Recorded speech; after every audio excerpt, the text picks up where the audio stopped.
white, is it? The hair of one of my coworkers turned completely white overnight due to stress once. Relaxing might be a good idea. Welcome back, everyone, to Let's Play Deadly Premonition. Last time, we decided that since the day was coming to an end, we just wait around until 7 o'clock for the Swery 65 to open, Richard's Darts Bar. So the time has come. The place is open, so let's now see what it's all about.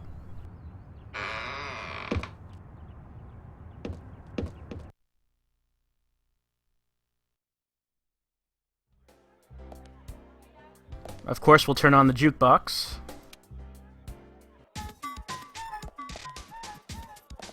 Oh, hey, it's Emily.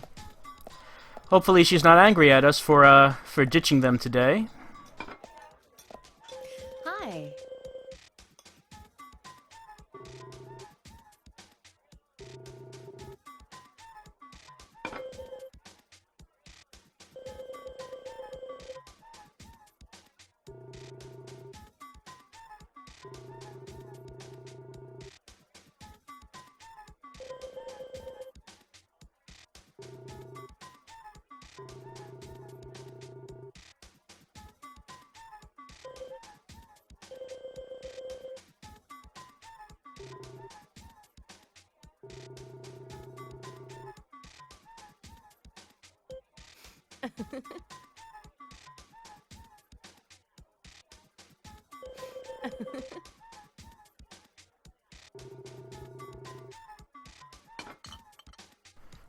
No, Emily, that's not where the drink goes. That's not how you do that. Well, at least she wasn't angry at us for not showing up.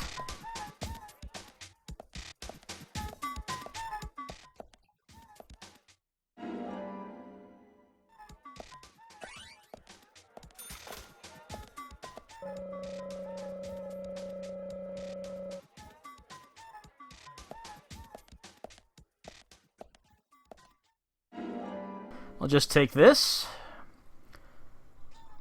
Hopefully Richard doesn't mind us taking his shovel. So that is, as you might guess, another melee weapon. This one's a two-handed one. It's a slower, heavier weapon, but with more power than a one-handed.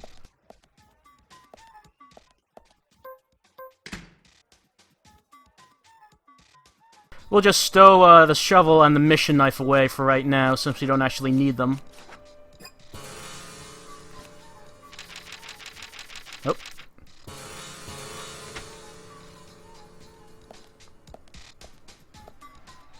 Richard's at the bar, and you can see that there are some side quest numbers over on the side.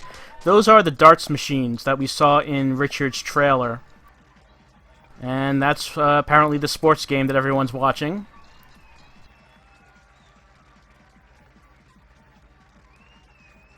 Thrilling. Did I just go from basketball to football? Back to basketball.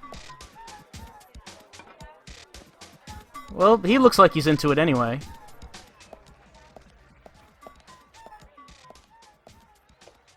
Hey!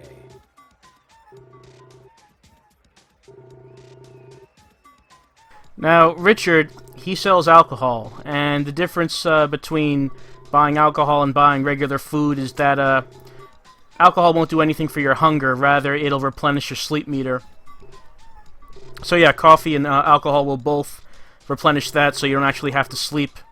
I mean, if you wanted to, you don't actually have to sleep. You can just survive on coffee if you want.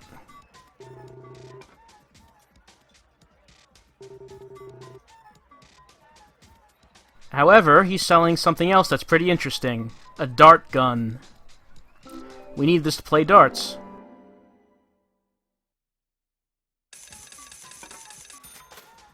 And our sleep meter is getting very low, so we'll get one of Richard's drinks. They all do the same thing, so again, just buy the cheapest one.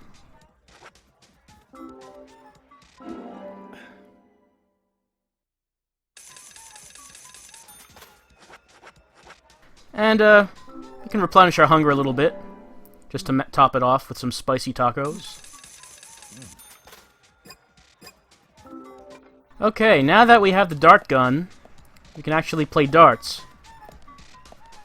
And if you remember, Jack the Raging Bull did say that Richard would give us something good if we could break his record.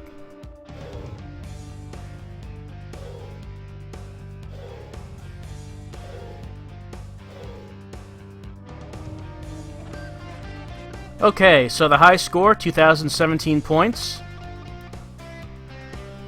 Now what we're going to be doing, we're going to be trying to aim for triple 20s, like that, which gives us 60 points, as opposed to going for the bullseye, which is just 50 points.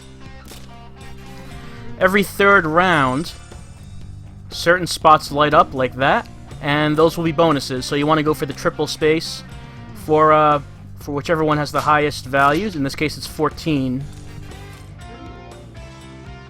The way you play this game is you use the R trigger to aim like normal, like if you're in a combat section, and you use the left trigger to zoom in. The thing is, though, doing this causes your pulse meter to rise up. And unlike normal gameplay, when you're playing darts, your pulse meter does not go down until the game is over. So, 19 is obviously the high value there. So, the amount that our pulse will rise up as we aim at the darts board, it will stay that way for the rest of the game. It will not go down. And you need to keep track of that because you don't want it to hit maximum. If it hits maximum, then your aim goes crazy and it's pretty much impossible to actually hit anything. So you have to be careful about how often you use the zoom in. And as you may notice, the I don't know if you want to call it the laser sight or trajectory, it sort of fades in and out. You don't see it all the time. So you want to keep yourself zoomed out when it's gone, and zoomed in when it appears.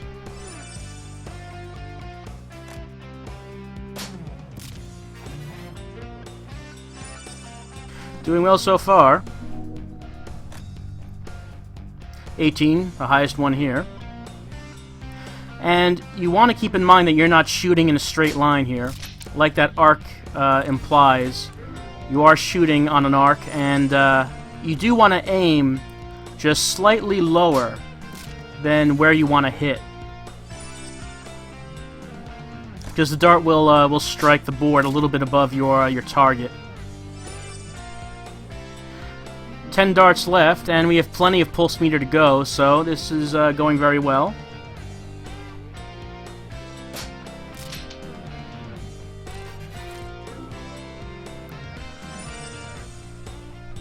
I don't know if it's possible to delay the pulse rise by using a stabilizer before you start the game. Actually, thinking about it now, I've never tried that.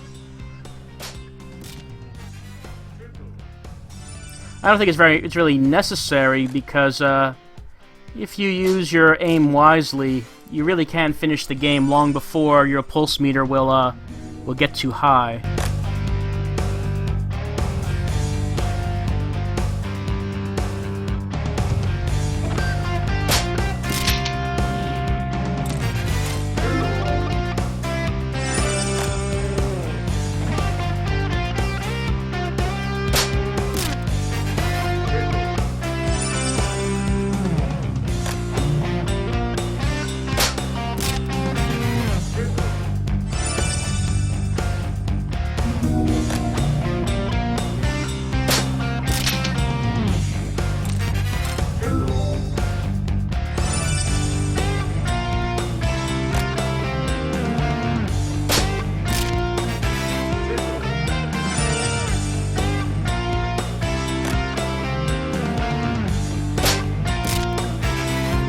And with one dart left, the bullseye finally lights up.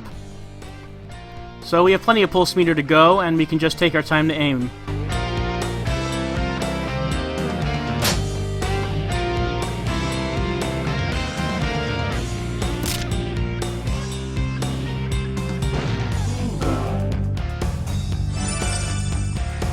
So the prize for the lit up bullseye is 500 points. And as far as I know, this is the highest score you can get on this machine.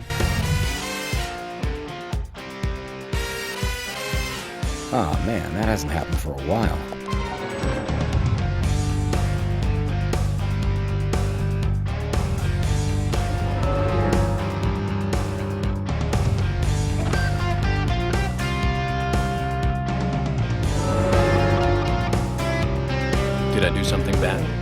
bad for me, but good for you, you son of a gun. I'm not sure that I follow you. You just broke the record I set a few years ago. That's so. Hey man, show a little more excitement, will ya? Are all FBI agents as stuffy as you? Anyway, I had no idea you were so good at darts. When did you start playing? I started when I came to this town. Since you came to Greenville? You're kidding, right? The thing about darts, you know, is that it's 20% technique, and the remaining 80% is all in the head. A powerful mind that's able to concentrate for long periods of time. You see, humans can only concentrate on one thing for so long, so you have to really stay focused and concentrate on one place in the dark. You must have a very powerful mind. You went through mental training at Quantico. Hey, here's your prize. What's this for? For getting the highest score. You won't see many of these around. Take good care of it.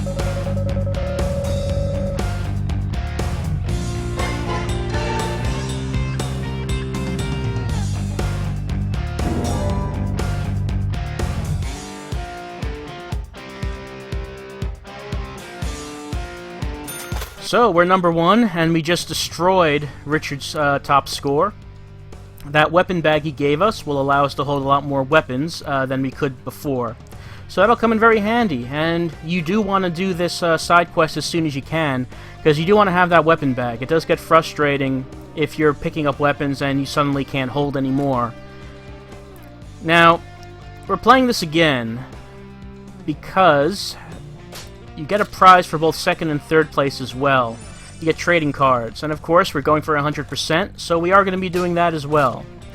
So we'll just play this a couple more times, and while York is playing darts, let's go over what we know about this case so far. So we know that the murder victim, Anna Graham, was a young woman just out of high school.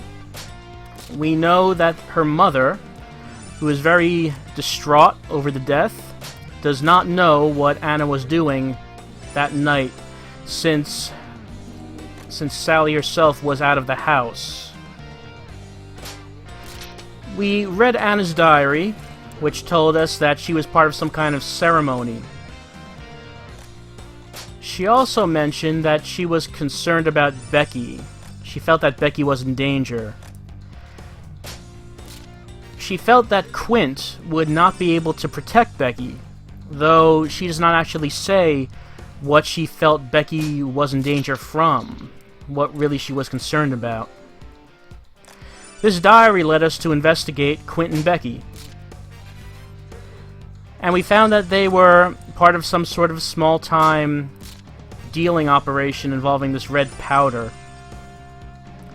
We don't know what the red powder is. We don't know how much of it they dealt.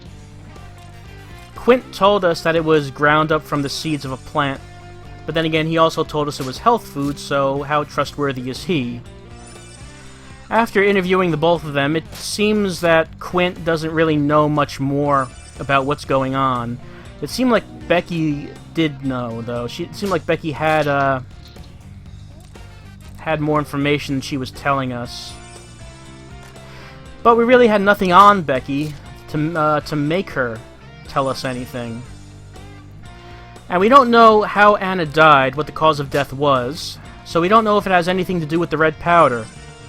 Anna's cause of death is going to be something that the police would know. We really don't have any way of figuring that out ourselves, so that's something that we're going to have to find out when we hit the police station tomorrow. Maybe when we get more information about Anna's death, and when we're actually able to investigate the murder scene, maybe we'll have more leads to go on.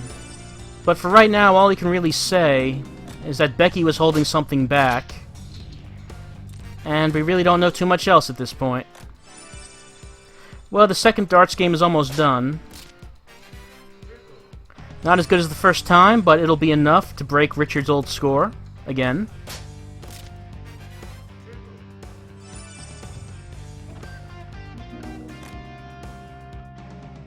Line up the final shot.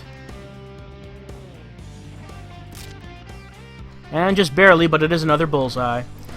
Now, for getting second place, as I said, we'll get a trading card. This time it's Quint's.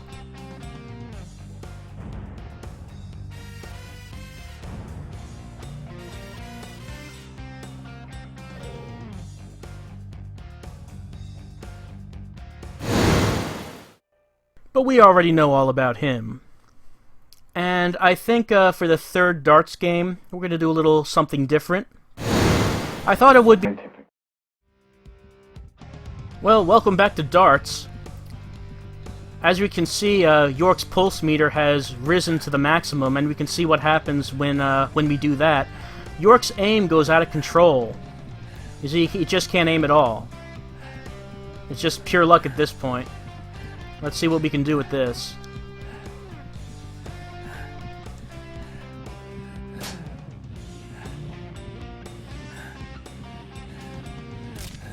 And no, not a bullseye. But our score will be enough to get another trading card.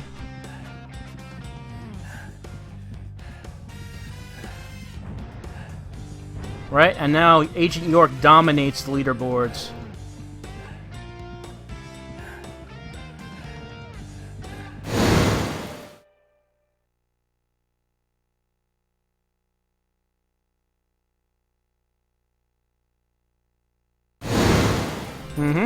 And that's it for darts. I hope you like the Deadly Spawn, by the way. We'll be taking a look at a few of the other movies that York has mentioned to us throughout the investigation. Yep, he's really enjoying that sports game. That combination basketball, football game. So that's it for Swery 65 for now. Let's head on out.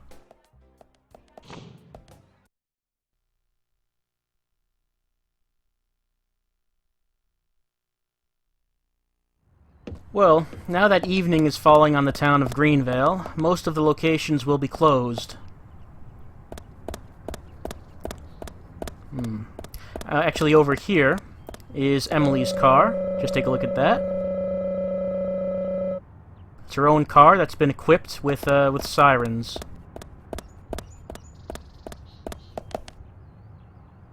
So there's not too much else for us to do except go back to the hotel and have a nap for tomorrow, but, well, actually, it looks like George is at home.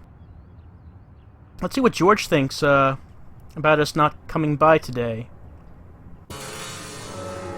I'm sure he'll be happy to hear all about all the stuff we've been doing today, especially after he didn't want us to actually, get to know the town and meet the people.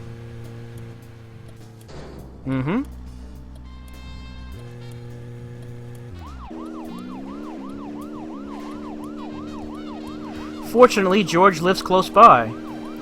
We'll reach him in just a few seconds.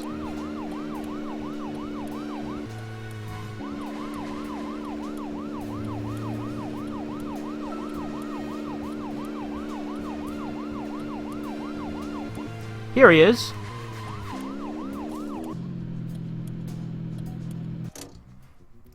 I'm sure he'll just be very excited to hear about the progress we've made on the case today. Don't you?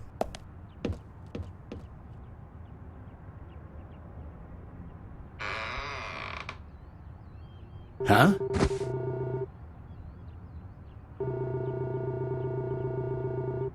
Oh, come on.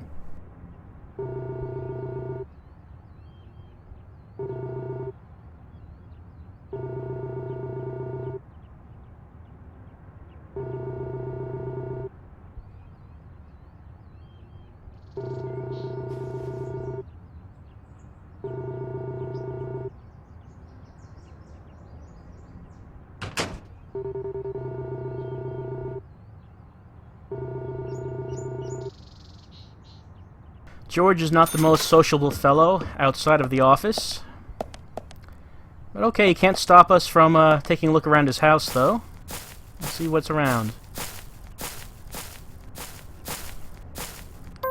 He's got a crate, which of course we'll smash. Nothing. And it looks like George left a trading card out here. I'll just pick that up. His own card.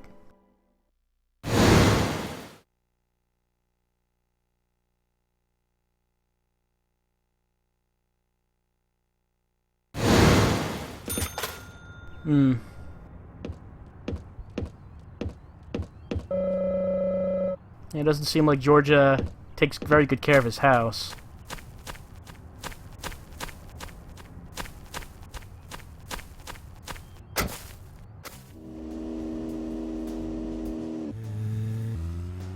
So, again, really nothing else to do except go back to the hotel. So I guess that's what we'll be doing now. We'll get an early night's sleep, and then wake up tomorrow and head straight over to the police station and just see what they have to say, what they've dug up, and compare it with what we found today.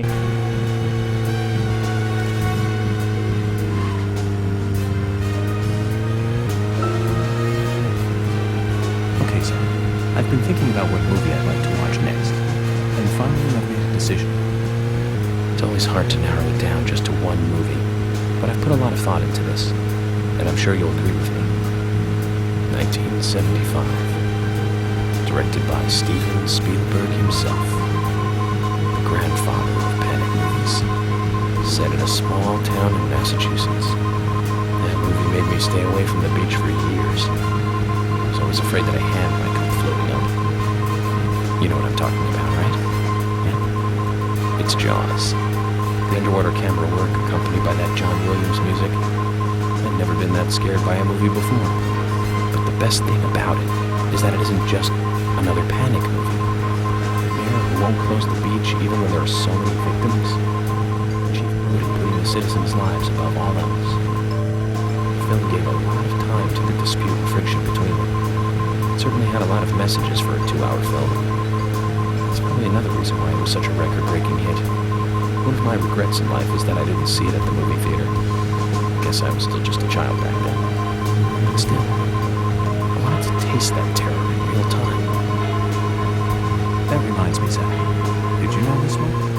Jaws also appears in another movie that was produced by Spielberg, the second Back to the Future.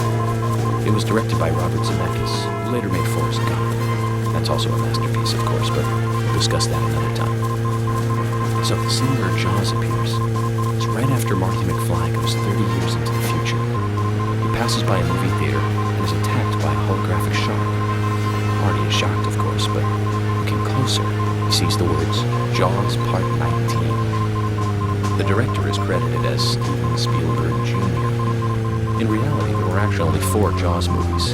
It was still a great joke. 30 years from 1985 would be 2015. We'll be there pretty soon. What would it be like by then, Zach? Well, that's something we'll have to think of another time because we've run out of gas, and that's our primary concern. So since we have no There's gas... something here that you want to check out? We're supposed to go through Anna Graham's file at the sheriff's office, but if you want to act on a hunch, then I'm with you. Since we're out of gas, it means we have no car. And it would mean that we would have to go back to the hotel on foot. That would take some time.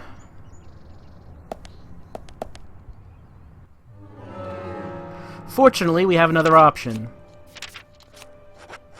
We picked up a flare when we got this car.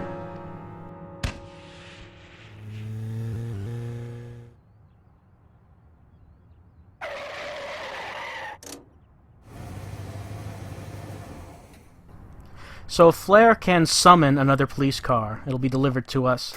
So always keep a flare always keep a flare as backup when you're out driving, because you don't know if you might need one. Let's just have a look at the map, because I did get a little bit confused as we were driving around, and wait a moment. Where's York's hands? Where's his body? Agent York, what happened? Where are you, Agent York? There's no one driving the car. Oh dear. Why can't I hear the car either? And the sirens are not making any noise either. Zach, we can take a rest if you're tired. It's not really what I'm thinking about. I'm thinking about why you're invisible.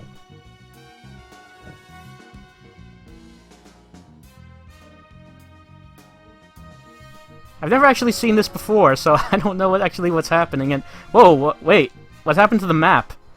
Greenville's disappearing.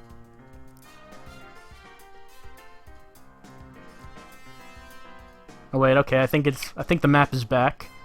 Yeah, okay, that's better. Maybe York will be back as well. No, he's still invisible.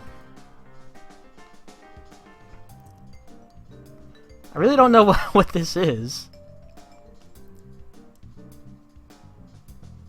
Whoa.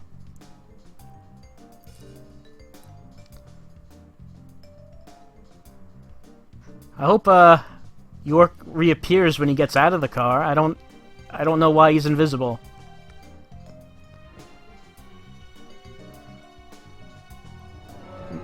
Things are flashing?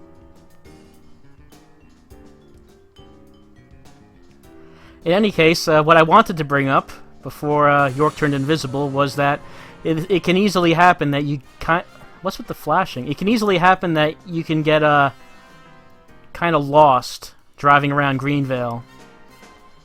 And the map is not that much of a help. It's kind of difficult to navigate using the map, so it is better to have an external map, perhaps one that you've gotten online. Yep, no noise, no sirens. It is better to have a map on your computer that you can reference to when you are driving around in Greenvale, since the in-game map is difficult to use, since you can't really zoom out, so you can't see too much of the map at once. Mm-hmm.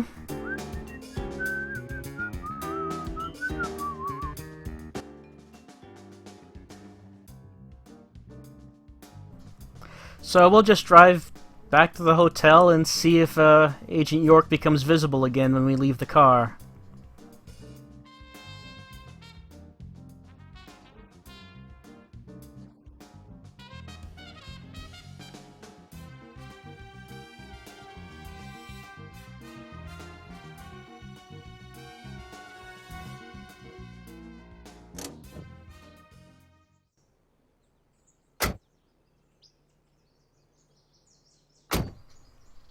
Oh, you're back. Okay, so I don't know why that happened, but it looks like it's fixed now, I guess. Alright. As far as I know, there's nothing special about a car you get with a flare. It should be the same as any other car. And here we are back at the hotel where we started, and Polly is still standing there. For hours, days, weeks, years, Polly stands there alone, in silent vigil, waiting for someone to come to her hotel to rent a room, or perhaps buy a fishing pole and bait. No one to talk to, no one to be with. This is Polly's life, standing as a solitary guard of the Great Deer Yard Hotel. Oh, hi.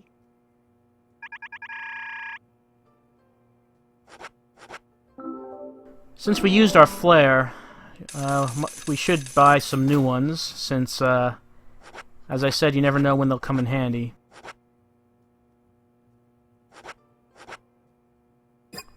Really nothing else that she has right now that we need.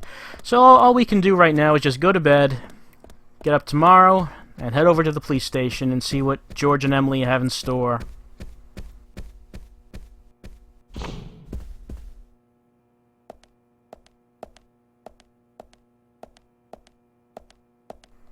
So before that, let's call in to FBI headquarters and let them know what's going on.